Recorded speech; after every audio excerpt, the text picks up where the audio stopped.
Hi, hello, I am back and I'm finally working some more on that save file that I've been meaning to finish for so long, and I'm still nowhere near close, but it's getting there, it's getting there.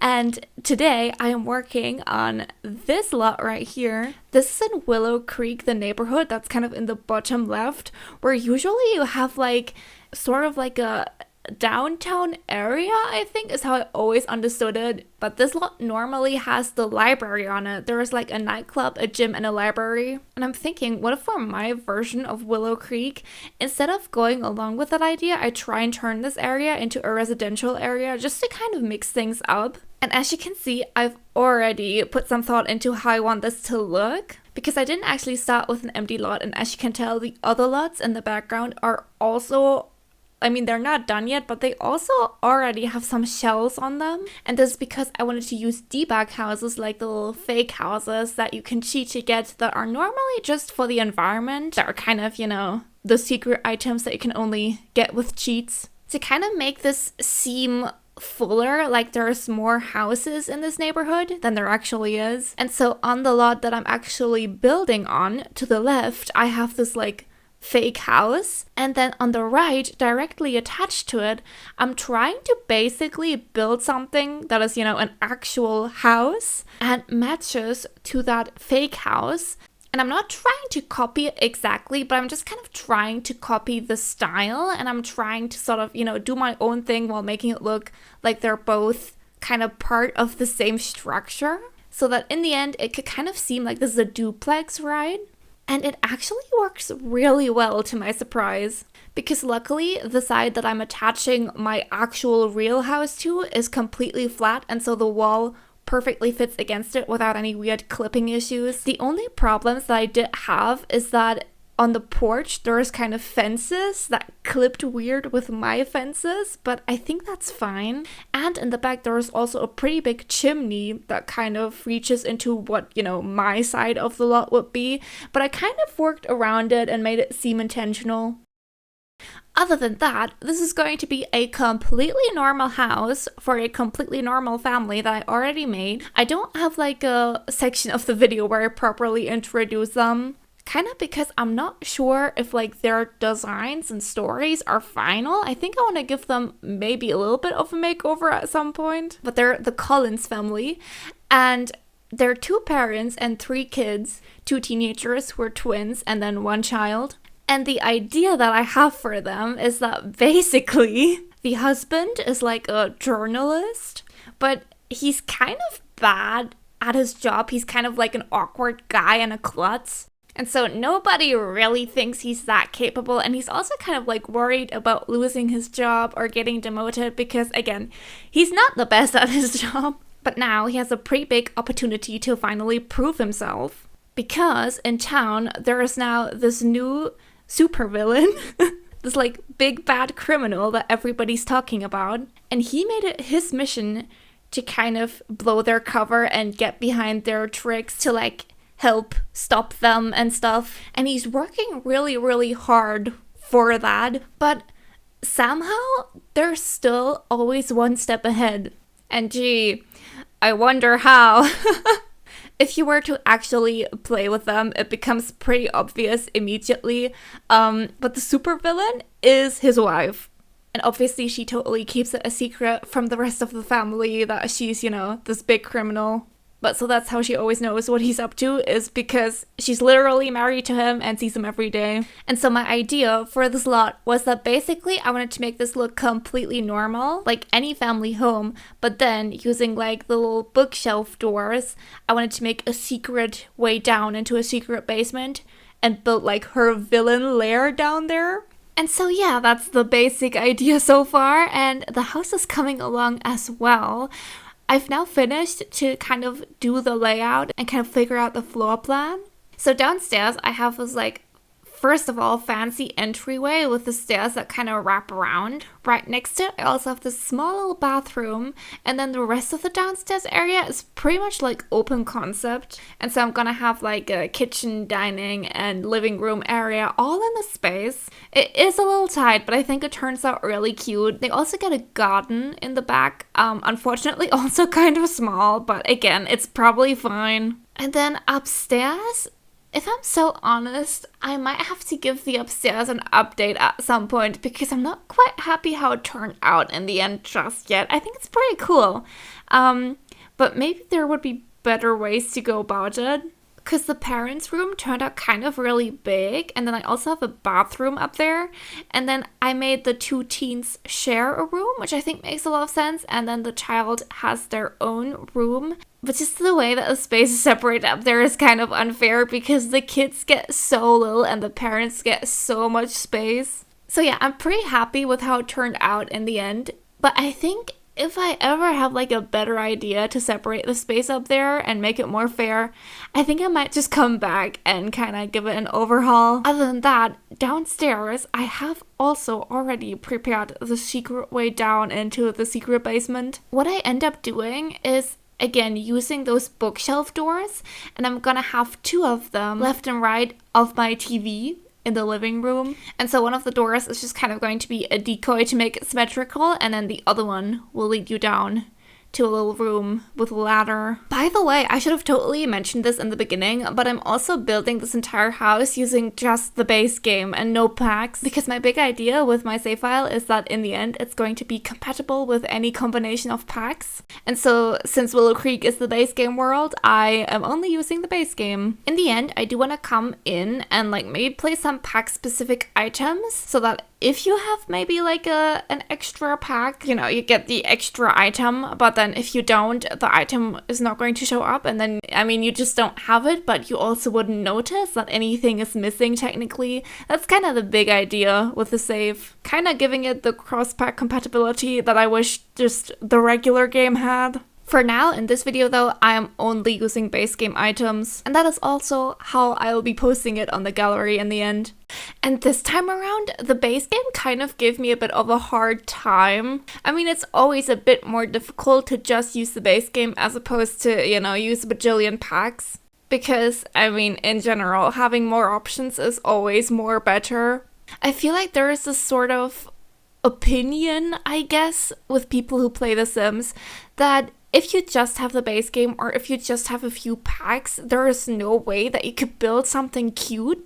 And if it isn't obvious from this video and all of the others that I made, I definitely disagree with that. Like, you definitely don't need a lot of packs to build something cute, but the big issue is that it'll be really difficult to build certain things in certain styles. And I think I kind of had that issue here as well. To a degree, I think it's my own fault because I couldn't really decide how exactly I wanted the inside of this place to look style-wise. I was kind of torn between making it older and fancy or more modern and renovated, especially knowing that probably if I had picked either of the two, I wouldn't have had enough items because I'm only using the base game. In the end, it ends up being a weird mix between the two.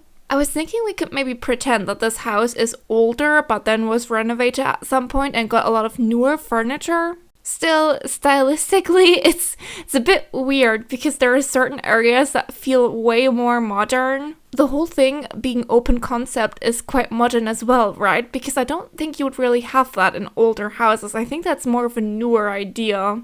But then other areas of the house are kind of older and fancier looking. I mean, you'll see.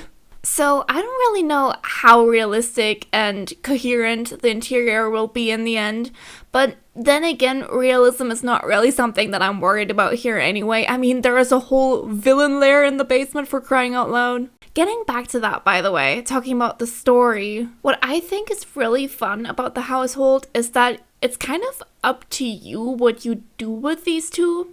And that is my idea with the whole save file in general, is that with all of the households and all of the Sims, I kind of put you in a position where there is sort of a backstory, but then you have multiple options where to go from there. And with this one, I'm thinking it's pretty obvious that for a while, the villain woman probably can keep it a secret from the rest of the family, but at some point, surely it would have to come out. I feel like that's pretty exciting, maybe coming up with a storyline for what happens when, like, certain members of the family find out, and then especially if the husband finds out. Because you could totally go for like a wholesome storyline where he discovers it and then decides to help her, and they kind of become partners in crime from there. I mean, he could kind of be the perfect, like, helper. Because I bet if you're, not that I have any experience with this, but in theory, I bet it'd be really useful if you're, like, a criminal, a mastermind, secret bad guy at that, and your closest ally is, like, a journalist who can rewrite the stories for you to kind of turn them in your favor. That sounds really fun. That's, like, the perfect duo. And then the other option that I'm thinking of, which I feel like might be more realistic, I don't know, for like what could happen is that he finds out and he feels completely betrayed and the whole family kind of falls apart. And then you could have interesting storylines for like what they do afterwards.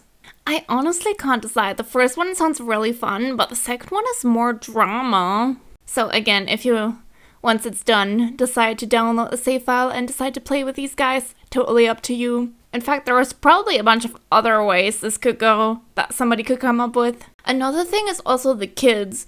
I did not really have that much of an idea for the kids. I know for the youngest one, the child, my idea with her was that maybe she's like battling it out with another kid in town to become the smartest kid in school. And so she's like constantly studying all day because she just has to beat this other kid's grade.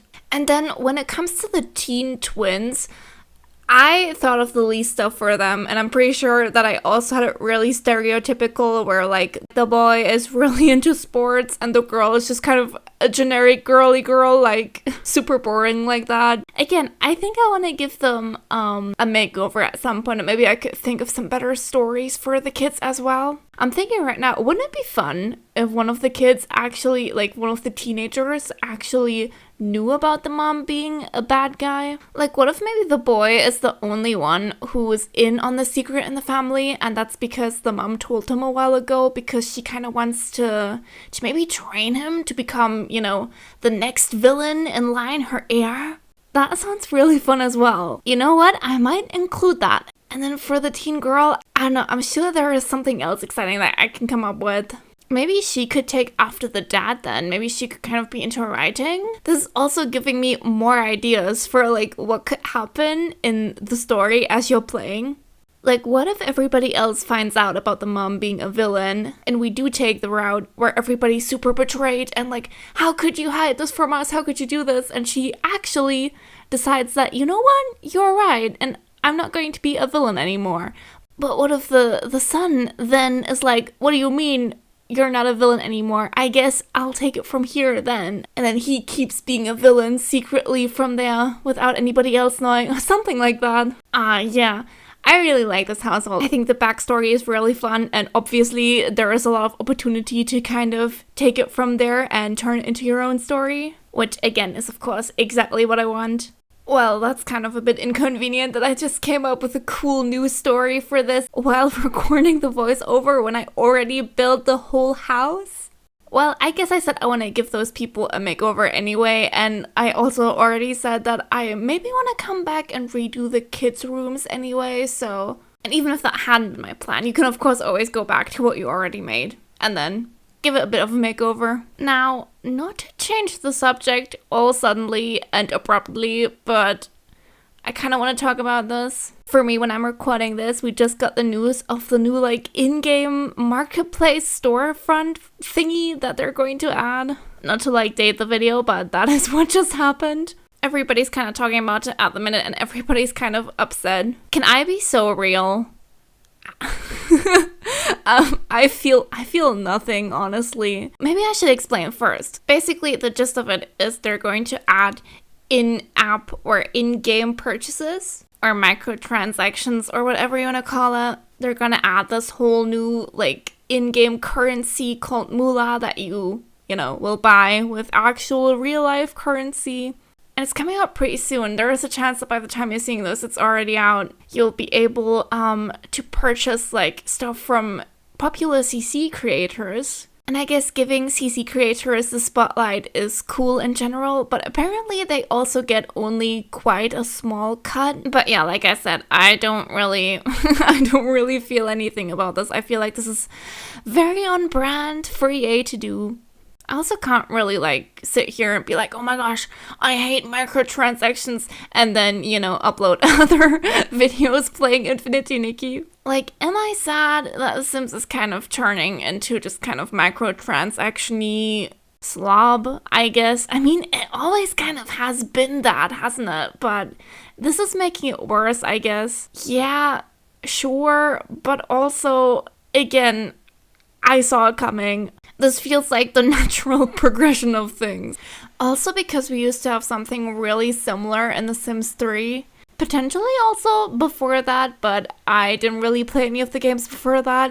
And if I remember correctly, oh my gosh, this is the worst thing. With The Sims 3, things that you could purchase with real money in that store would actually show up in your list of items in the buy mode. So if you were to, for example, click on, the plant section with all of the house plants, the first 3 or so options that it would show you would be icons of little things that you can purchase in the store with real money. And then the rest of the list would be the actual items that you do have in your game. And I always remember being so annoyed by that, because what kind of a move is that? Also kind of jealous, the fact that I can't have them, because again, real money.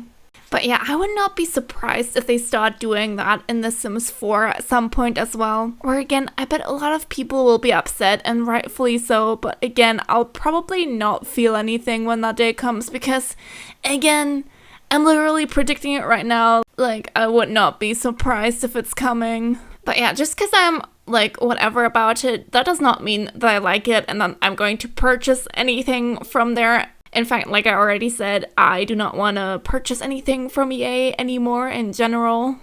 I guess my conclusion to this whole thing is that let's hope that Paralives is successful and turns out to be really fun and cool when it comes out, and that it'll be a good alternative. But coming back to the actual build, right? Right now I'm doing the upstairs, and I think you could now get a good look at what I was talking about earlier. But look, the parents have so much space up here, and then the kids, even though there's literally more of them, they get a lot less space. Yeah, not the most fair floor plan.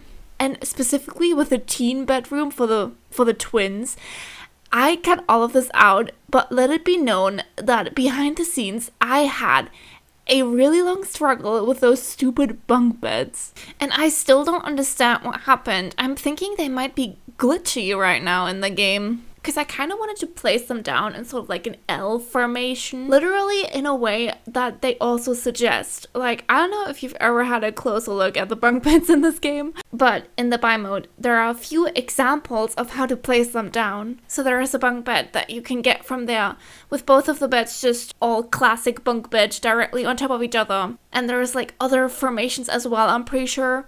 But then you also have this recommended like L-shaped thing. And I was like, oh, I never use that and that will look cool in here. So I'm gonna try and use that. But for some reason, it would not work. I kept playtesting it and trying to tell one of my Sims to hop into both of the beds, but they just didn't want to do it. They kept doing the little animation of like, this place is blocked, I can't get to it. And I was like, what do you mean? I've not done anything. So I kept kind of wiggling around everything in the room, because my first assumption was that, there was like other objects like a seat and a nightstand thingy, and I was like, are they maybe too close to the bed? So I kept like pushing everything around, and nothing worked. In the end, I did get both of the beds to be functional, but I kind of had to do it in a really weird way, where the lower bed is now backwards, quote unquote. I mean, technically there are no rules for how to place your bed inside of your room, but practically there definitely are rules. Like if you place your bed in a way where you have your feet up against a wall and your head not up against a wall, you're a psychopath. that is just the way that things are. And unfortunately, in this house and that room up there, that is just how one of the beds is placed, because it just would not work in any other way.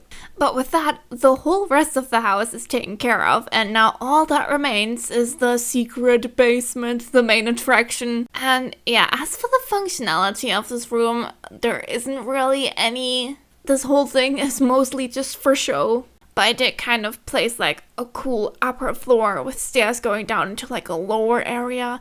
And down there I have like a large sort of control room type of thing with like computers and screens everywhere. I basically just tried to make it look all like creepy and menacing in here, but also kind of fancy. Also, I feel like I should mention that the whole thing about the basement being like the secret villain lair is of course all just going to be pretend. In the actual game, there isn't actually that much to do down here, other than I think I placed a TV and some bookshelves, so you know, there are some activities, but nothing related to being a supervillain or anything like that.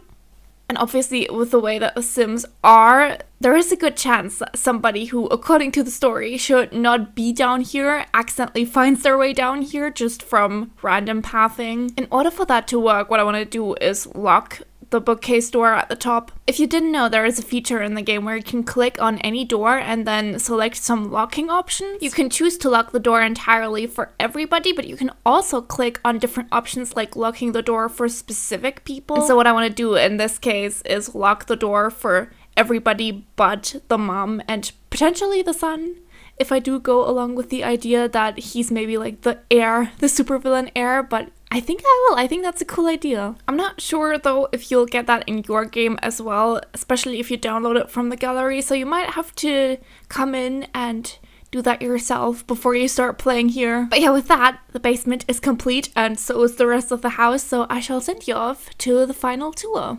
And here we are, here is the final build. And by the way, I will be calling this just very normal family home, and that's also how I want to post it on the gallery. I thought that was kind of funny. But yeah, here is what it looks like in the end. Again, that is the fake house from Debug, and then here is my real house that I actually just built. Here's also what they look like from the back with the little gardens here. And then here is also how it looks like in the neighborhood so far. So like I said, I want to build something quite similar on these two lots. I'm pretty excited about that. I think it looks pretty cool already. Just not sure what I want to do on this lot just yet. If anybody has any ideas, let me know. Let me know.